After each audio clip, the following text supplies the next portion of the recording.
आप देख रहे हैं सिटी सेंटर शो। मुंबई से मैं हूं पूजा भारद्वाज और इस वक्त मैं मुंबई के वानखेड़े स्टेडियम के बाहर हूं। तस्वीरें आप देखें, देर रात भी फैंस किस तरह से इकट्ठा हैं। तो आईसीसी वर्ल्ड कप 2023 का पहला सेमीफाइनल मुकाबला कल है भारत न्यूजीलैंड के बीच और भारत के फैंस यहां पर देखिए किस तरह से मुंबई में इकट्ठा हैं। आप 2019 का मुकाबला याद करें, सेमीफाइनल का भारत न्यूजीलैंड के बीच, जहां भारत को हार गंवानी पड़ी थी। तो क्या 4 साल के बाद भारत उस जख्म को भरने के लिए बिल्कुल तैयार है? लगातार 9 मैचेस जीतकर हम कहाँ हैं? पुरानी बातें बोलता हूँ, नॉन स्टॉप फाइनल, फिर वर्ल्ड कप हम ही ले जाएंगे। बस 2 जीत से दूर हैं हम ट्रॉफी से। 2 भी कोई हमारे खिलाड़ी फुल फॉर्म में है, फुल फॉर्म में, तो इंशाल्लाह इंडिया जीतेगा। जी, आप लोग क्या कहोगे? बिल्कुल, क्योंकि आप लोग इतनी रात में क्यों इकट्ठा, पहले वो बताइए। टीम अभी गई है, तो आप लोग देखने के लिए यहाँ पर इकट्ठा? हाँ, ये टीम दे। तो कितना आपने जोश, क्या जोश है आप लोगों के अंदर? जीतेगा भाई, जीतेगा, जीतेगा भाई, जीतेगा, जीतेगा भाई, जीतेगा। बस यही कहेंगे, क्योंकि टीम इंडिया जो परफॉर्म करते आ रही है वो कंटिन्यू रखे, अपने विजय रथ को जारी रखे, क्योंकि सेमीफाइनल बहुत बड़ा मैच है। मैच हमने बड़ी आसानी से जीता है। बिल्कुल, क्योंकि टीम इंडिया उसको डोमिनेट कर रही है। टीम इंडिया ने परफॉर्म करके दिखाया है, क्योंकि हमने सारे के सारे मैच फॉलो किए हैं और जो मैच में ऐसा लगा नहीं कि यार ये प्लेयर परफॉर्म नहीं कर रहा। हर एक प्लेयर ने अपनी रिस्पॉन्सिबिलिटी है, क्योंकि रोहित शर्मा चाहते हैं ये कप जीतना और यहाँ पे रोहित शर्मा का घरेलू मैदान है। बिल्कुल घरेलू मैदान है। और जो महेंद्र सिंह धोनी ने 2011 में जो कारनामा कराया था उन्होंने, वो रिपीट 12 साल बाद वो सूखा खत्म होगा। टीम इंडिया न्यूजीलैंड को हरा के फाइनल नरेंद्र मोदी में होगा और दिवाली तो हो चुकी है 19 तारीख को। कल एक छोटी दिवाली होगी, बड़ी दिवाली अहमदाबाद में बनेगी। रोहित शर्मा साहब, हाथ जोड़ता हूँ, मेरे पास टिकट नहीं है, मुझे टिकट तो बाहर 1 लाख रुपए का टिकट मिल रहा है। तो रोहित शर्मा अगर मेरी बात आप बिल्कुल मिलेगी। चाचा हमारे बहुत सपोर्ट कर रहे हैं। इनकी ख्वाहिश है अंदर से मैच देखने का, जिनके पास टिकट नहीं है।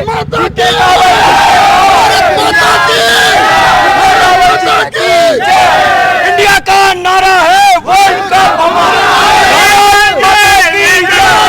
वर्ल्ड कप लेते जाएंगे, रह जाएंगे, रह जाएंगे, चले जाएंगे, वर्ल्ड ऐसा, ये क्रिकेट ऐसा धर्म है जहां हर धर्म एक साथ है। और आप कुछ गाना भी आप तैयार कर चुके हैं। वर्ल्ड कप लाएगी टीम इंडिया, वर्ल्ड कप लाएगी, हमें पूरा है यकीन, टीम इंडिया वर्ल्ड कप लाएगी। बड़ी बड़ी टीमों को हमने अब तक हरा दिया, ना रुकेगी हिटमैन की फौज, टीम इंडिया वर्ल्ड कप लाएगी, टीम इंडिया वर्ल्ड जो हमसे टकराएगा, जो टीम इंडिया से टकराएगा, तो हम, मुझे आप लोगों को देख के लग रहा है आप लोग पूरे कॉन्फिडेंट हैं कि हम ट्रॉफी जीत रहे हैं। हिटमैन निकले अपनी फौज लेके हो, हिटमैन निकले अपनी फौज लेके मैदान पे, क्रिकेट की पिच पे बड़ी बड़ी टीम आई, टीम इंडिया न किसी से रुक पाई, बड़ी बड़ी टीम आई, टीम इंडिया न किसी से रुक पाई। थैंक यू, बहुत बहुत शुक्रिया। तो फैंस का जोश देखें और कहीं से भी इन्हें ये नहीं लग रहा है कि कोई बड़ी टक्कर होगी, इन्हें बस ये कॉन्फिडेंट है कि हम ट्रॉफी जीत रहे हैं। छोटी दिवाली कल होगी और बड़ी दिवाली इनकी उम्मीद ये है कि फाइनल के दिन ये मनाएंगे। India, India. तो फैंस का क्रेज देखने लायक है। कल ये छोटी दिवाली की तैयारी कर रहे हैं और 19 नवंबर को फाइनल के दिन बड़ी दिवाली की। इसी के साथ एक रिपोर्ट हम आपके सामने रखेंगे सिटी सेंटर शो में आगे, जहां दिखाएंगे इस क्रेज का फ़ायदा उठाते हुए टिकट ब्लैक करने को लेकर किस तरह से कार्रवाई हुई है और सुरक्षा के इंतजाम किस तरह से यहाँ पर पुख्ता किए गए हैं। फिलहाल हम शो की शुरुआत कर रहे हैं उत्तराखंड की खबर से। उत्तराखंड के उत्तरकाशी में निर्माणाधीन सुरंग में 40 मजदूर फंसे होने का जो हादसा हुआ है, उसको तीसरा दिन है आज। बचाव कार्य की जो टीम है फंसे लोगों तक पहुंच रही है, उन तक ऑक्सीजन, पानी और खाना पहुंचाया जा रहा है। रेस्क्यू के दौरान अब तक 21 मीटर हिस्से में गंदगी हटाई गई है, 40 मीटर हिस्से तक मलबा गिरा है। एमएस पाइप डालकर सुरक्षित रास्ता बनाया जा रहा है। करीब 3 फीट चौड़ी पाइप लाई गई। एमएस पाइप ड्रिलिंग मशीन की मदद से डाली जा रही है। फंसे हुए सभी कर्मचारियों से लगातार संपर्क साधने की कोशिश हो रही है और सुरंग के अंदर जो लोग फंसे हैं उनसे लगातार संपर्क साधने की कोशिश हो रही है। एसडीआरएफ के अधिकारी ने वॉकी टॉकी के जरिए अंदर फंसे लोगों से बात करने की कोशिश की। अच्छा, परेशान मत हो गया, बहुत लोग बात आगे बता रहे थे। आराम से निकल, हाँ आराम से निकल जीवो, कोनो चिंता के बात नहीं है।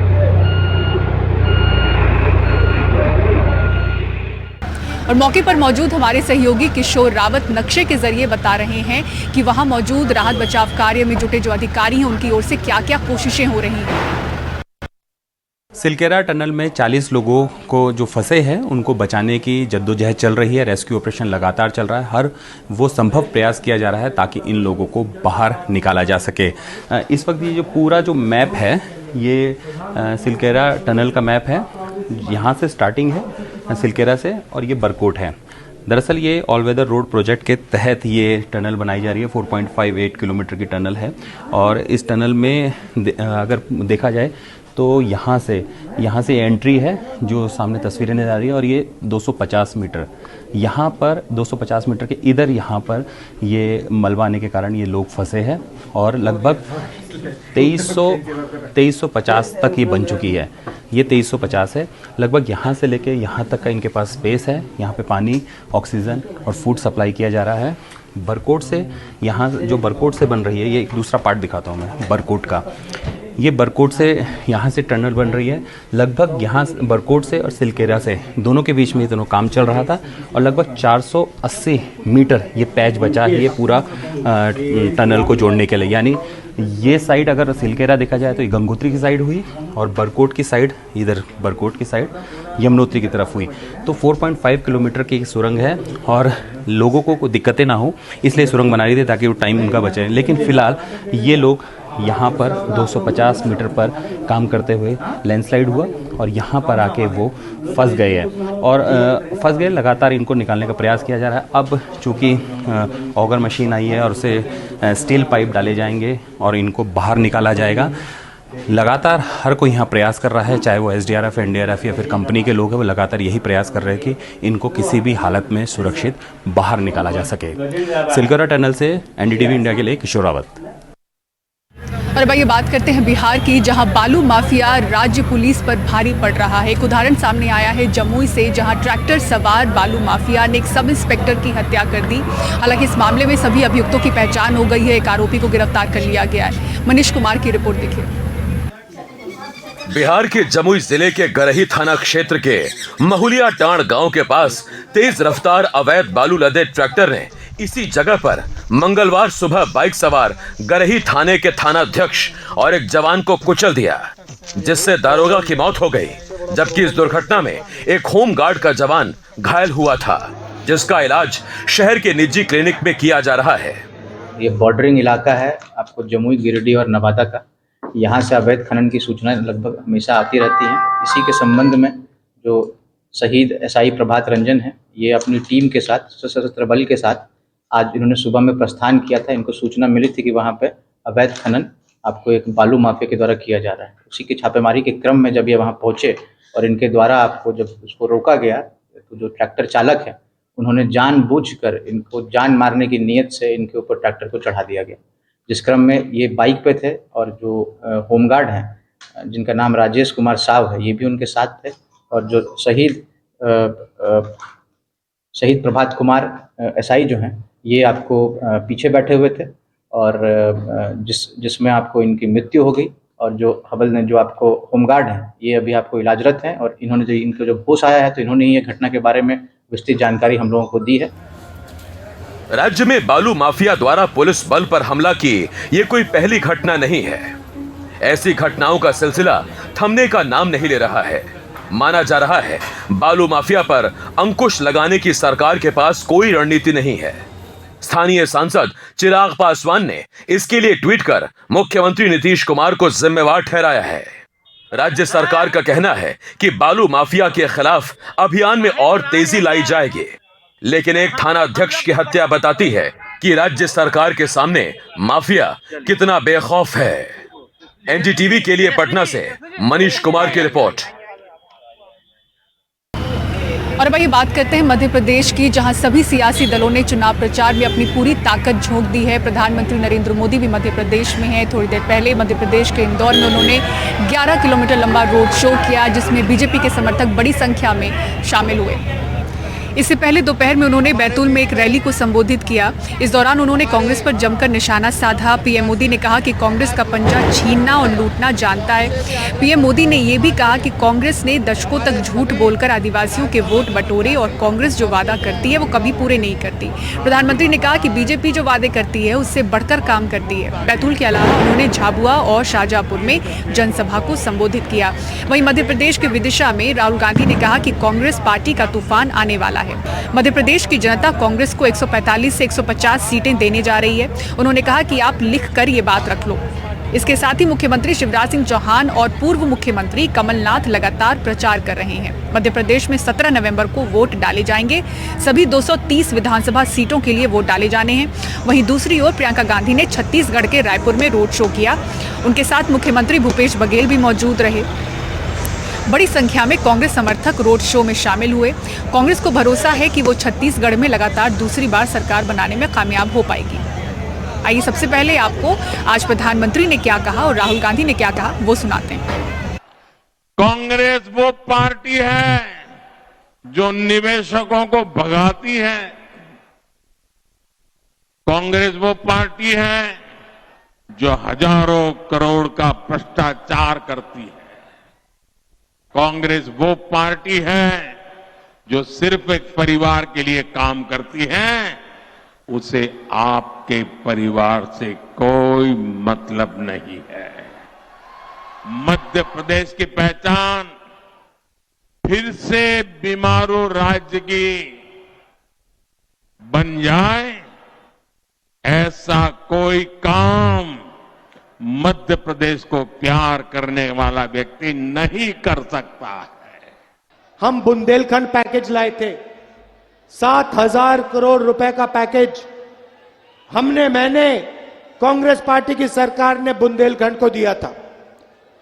उत्तर प्रदेश और मध्य प्रदेश में 7,000 करोड़ रुपए, उसका आपको 1 रुपया नहीं मिला। 1 रुपया नहीं मिला। पूरा का पूरा पैसा सिंचाई में नहीं गया, किसानों को नहीं मिला, मजदूरों को नहीं मिला। पूरा का पूरा पैसा बीजेपी के लोगों ने खा गए। और दिवाली के बाद अब छठ पूजा को लेकर तैयारियां चल रही हैं। आपको 2 तस्वीरें दिखाते हैं नई दिल्ली और मुंबई की, जहां रेलवे स्टेशनों पर लोगों की भीड़ उमड़ रही है। ये तस्वीरें नई दिल्ली स्टेशन और मुंबई के लोकमान्य तिलक रेलवे स्टेशन की हैं। वहां पैर रखने की भी जगह नहीं है। छठ पूजा के लिए लोग अपने अपने घरों की ओर रवाना हो रहे हैं। सभी को घर जाने की चाहत है, लेकिन भीड़ आफत बनी हुई है। मुंबई में हाल ये है कि लोग घर जाने के लिए इंतजार नहीं कर पा रहे हैं। बड़ी संख्या में लोग यार्ड में खड़ी ट्रेनों में ही बैठ गए। तस्वीरें वायरल हैं। और दिल्ली में भी छठ पूजा को लेकर तैयारियां शुरू हो गई हैं। दिल्ली सरकार भी इसकी तैयारियों में जुटी है। छठ घाटों की सफाई की जा रही है। दिल्ली सरकार इस बार 1000 छठ घाट बनाने की तैयारी में है, लेकिन यमुना नदी का हाल बेहाल है। यमुना नदी में कई जगहों पर जहरीली झाग दिख रही है। पिछले कई दिनों से यमुना का ऐसा ही हाल है। झाग हटाने का भी काम किया जा रहा है। दिल्ली एनसीआर में गुरुवार को बरसात के बाद जहां प्रदूषण से थोड़ी राहत मिली थी, तो वहीं दिवाली के बाद हालात फिर बिगड़ गए। आज सुबह की बात करें तो हवा में प्रदूषण का स्तर गंभीर श्रेणी में पहुंच गया। दिल्ली में आज सुबह करीब 11 बजे AQI 361 दर्ज किया गया। हालांकि प्रदूषण के मामले में देश के जो 10 बड़े शहर हैं, उनमें दिल्ली 16वें नंबर पर है। सबसे ज़्यादा प्रदूषित उत्तर प्रदेश का बागपत है, जहां का AQI 405 है। फरीदाबाद और गुरुग्राम में भी AQI गंभीर श्रेणी में है, यानी 400 के पार है। नोएडा में AQI 368, ग्रेटर नोएडा में AQI 363 और गाजियाबाद में AQI 356 है। और त्योहारों के सीजन में हर तरफ बाजारों में रौनक दिख रही है और इसका जो असर है वो गाड़ियों की बिक्री पर भी दिख रहा है। 3 व्हीलर्स और पैसेंजर गाड़ियों की बिक्री देखें तो सबसे ऊंचे रिकॉर्ड स्तर पर है, वहीं 2 व्हीलर्स की बिक्री में भी बढ़ोतरी दर्ज की जा रही है। हिमांशु शेखर की रिपोर्ट देखिए।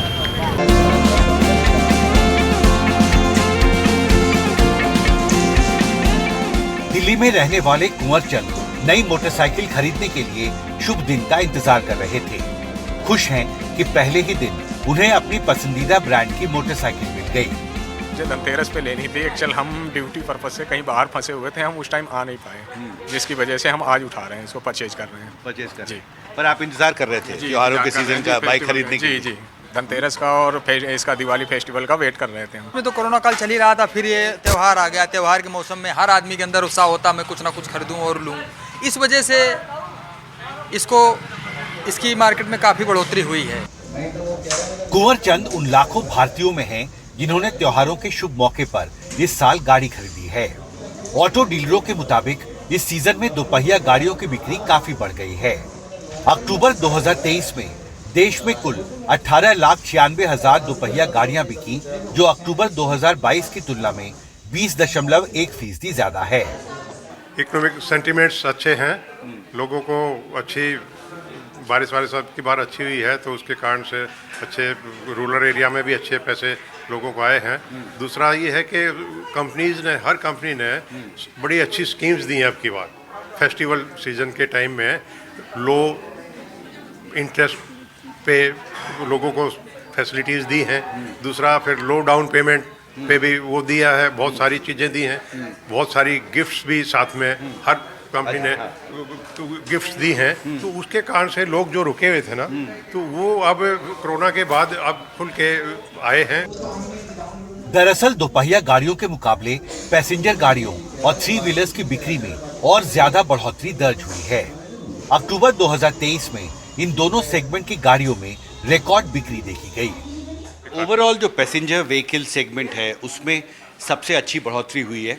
Society of Indian automobile manufacturers ने कहा है कि अक्टूबर महीने में रिकॉर्ड सेल हुई है, करीब 3,90,000 पैसेंजर व्हीकल्स की बिक्री हुई है। और जो 3 व्हीलर सेगमेंट है उसमें भी अब तक की सबसे ज़्यादा सेल अक्टूबर में हुई। कोरोना के बाद लोगों ने अपनी जो परचेजिंग वो था वो थोड़ा सा होल्ड कर रखा था कि वो सोचते थे कि भाई हमारे पास पुरानी गाड़ी है, उसी को एक और साल कहते हैं। लेकिन अब वो जो है वो साल पूरा टाइम ख़त्म हो चुका है, तो अब सब चाह रहे थे कि भाई हमें अच्छी डील मिल रही है तो नहीं खरीदे। नवंबर में भी अच्छा है क्योंकि धनतेरस नवंबर में ही थी अब की बार, तो अब की बार नवंबर भी अच्छा जाएगा। ये नवंबर महीना भी मतलब जैसे हमारी धनतेरस पे बहुत अच्छी, पिछले साल से अच्छी सेल गई है सभी की। जाहिर है त्योहारों के सीजन में डिमांड काफी बढ़ने से ऑटोमोबाइल सेक्टर में माहौल बेहतर हुआ है और नवंबर महीने में ग्रोथ का ये ट्रेंड जारी रहने की उम्मीद है। दिल्ली से कैमरा पर्सन मोहम्मद मुरसलीन के साथ हिमांशु शेखर, एनडीटीवी इंडिया। मुंबई के इसी वानखेड़े स्टेडियम में कल होने जा रहा है भारत और न्यूजीलैंड के बीच सेमीफाइनल मुकाबला। किस तरह से इसको लेकर सुरक्षा चाक चौबंद और किस तरह से हुई है टिकट ब्लैक करने को लेकर कार्रवाई, से जुड़ी रिपोर्ट आपके सामने रखेंगे। एक ब्रेक के बाद देखते रहिए सिटी सेंटर शो।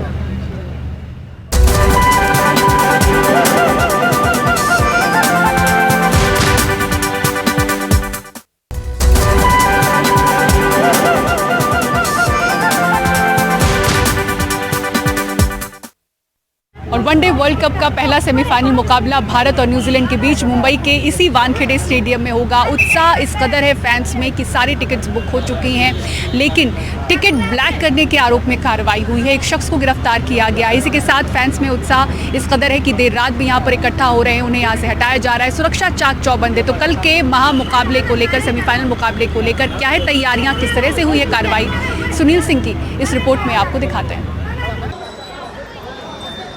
भारत और न्यूजीलैंड के बीच मुकाबले के लिए वानखेड़े स्टेडियम तैयार है।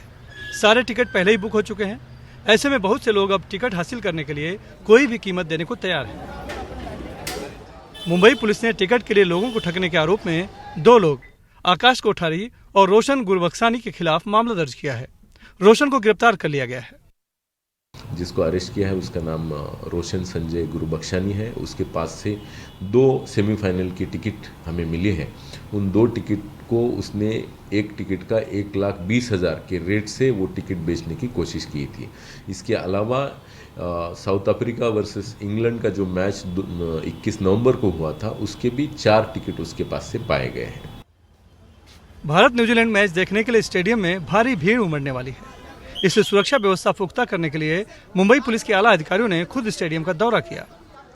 चूँकि बड़ी संख्या में लोग आएंगे तो पुलिस की बहुत ही पुख्ता सुरक्षा व्यवस्था यहाँ पर की गई है। जो जानकारी मिल रही है कि 120 के करीब अधिकारी रहेंगे सुरक्षा में तैनात, 600 पुलिस के जवान तैनात रहेंगे। इसके अलावा SRPF की कंपनी भी यहाँ पर लगाई गई है, क्विक रिस्पांस टीम भी यहाँ पर लगाई गई है और सभी से कहा गया है कि मैच जो है वो भले 2 बजे शुरू होगा, लेकिन जो एंट्री है वो सुबह 11:30 बजे से ही खोल दिए जाएंगे। ऐसे जो दरवाजे हैं, जो गेट हैं, सभी खोल दिए जाएंगे। इसके साथ ही दर्शकों को स्टेडियम के अंदर खाने पीने का कोई भी सामान, पानी की बोतल, पावर बैंक या जल सकने वाला कोई भी सामान ले जाने की इजाज़त नहीं होगी। यहाँ तक कि सिक्के, कलम और पेंसिल तक ले जाने की इजाज़त नहीं है। कल फर्स्ट सेमीफाइनल के लिए जो वानखेड़े स्टेडियम में है, उसके लिए सुरक्षा का व्यापक इंतजाम हम लोगों ने किया है।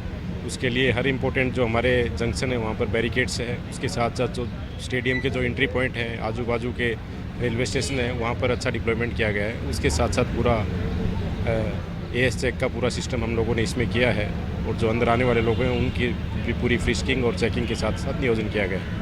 इसके साथ साथ हमने proper signages, public address system और हमारा जो स्पेशलाइज यूनिट है उनका सभी का डिप्लॉयमेंट इसके अंदर किया है। सेमीफाइनल मैच को लेकर लोगों में काफ़ी उत्साह है और भारत की जीत का भरोसा भी। जी, हम मैच के इतने दीवाने हैं कि आज ही चले आए। सोचे क्या पता विराट कोहली या कुछ हमको दिख जाए प्रैक्टिस के, मतलब बस दिख जाए जाते हुए, तो हम बस आए देखने के लिए यहाँ का नज़ारा कैसा है। वैसे इंडिया चाहे कल पहला बैटिंग करे या बॉलिंग करे, इंडिया ही जीतेगी। जी, कल का मैच एकदम फाइट है, अच्छा है। इंडिया ही जीतेगा कंफर्म। वर्ल्ड कप भी ले जाएगी इंडिया कंफर्म, इसमें सोचने की बात नहीं है। अपनी टीम तो एकदम बेहतरीन परफॉर्मेंस इस समय है। बॉलिंग, फील्डिंग, जिधर भी देखो सब बढ़िया है, इसीलिए इस बार इंडिया। अभी तक की मैच में भारतीय टीम का परफॉर्मेंस सबसे अच्छा रहा है, इसलिए हर हिंदुस्तानी को इस बार उम्मीद नहीं, भरोसा भी है कि वर्ल्ड कप भारत ही जीतेगा। मुंबई से कैमरामैन राजेंद्र दयालकर के साथ सुनील सिंह, NDTV इंडिया के लिए। और सिटी सेंटर शो में फिलहाल इतना ही। मुंबई के वानखेड़े स्टेडियम से पूरी टीम को दीजिए इजाजत। खबरों के लिए देखते रहें NDTV इंडिया। नमस्कार।